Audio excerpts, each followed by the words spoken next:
Hey Arthur Hill students, this is another broadcast from LNN. This week we are going to do things a little bit different. We are going to give you the straightforward news and then we're going to go into a different segment. 8th grade boys basketball tryouts will begin on Monday, December 8th.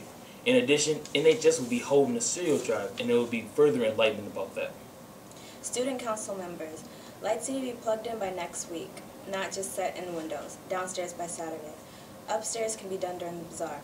And also, there's still time to come out for wrestling team practices after school at 3 to 5:30 by Cultural Regents. Okay, so I have a lot of senior announcements for all those who are planning college right now. Seniors, if you have not received your acceptance letters within these 4 weeks, please contact the admissions office or contact Ms. Jackson. She'll help you with that. Graduating seniors should have their Delta Online orientation done by November 26th before Thanksgiving break. You cannot compass tests without this being completed. And any students who didn't attend the Saginaw Community Foundation Saginaw Promise presentation, you guys will need to pick up information from the Lumberjack University Center. And make sure you read your acceptance letters and logged into your college email accounts to keep updated on scholarship, financial aid, and other opportunities. We really are excited to hear what colleges all our seniors got accepted into. I'm sure there's a lot of seniors who got accepted into wonderful colleges so far.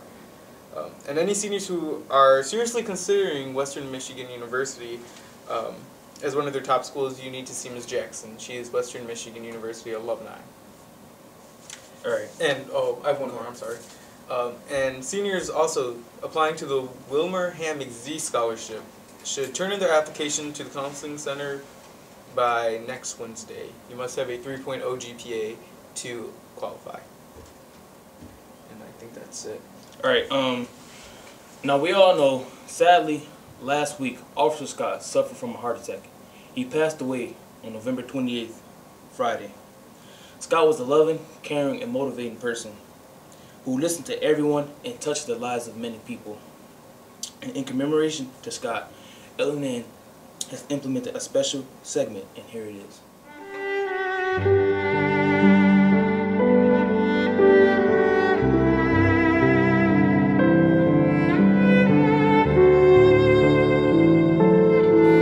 Officer Scott affected my life in general by his encouraging words. When I told him I was down and out about something, he always encouraged me to get back on my feet and keep going. Meaning, like, when college applications start rolling in and time start coming in, I had to buckle down with grades, my GPA. He told me what to do and I did it, and now I'm going to keep going forward with what he told me. Coach Scott, I guess, wasn't known as Coach Scott to me. He was known as Officer Scott.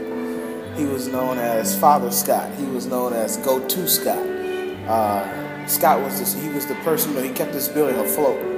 You know, now that we only have 2 administrators, he's still, you know, he's really missed because he was actually a 3rd administrator to some degree. My best memory of Officer Scott had to have been standing outside after school in the pavilion area, right outside the atrium, sitting and talking and having a conversation with him. Scott, I knew Scott's family real well, and we all have been real close.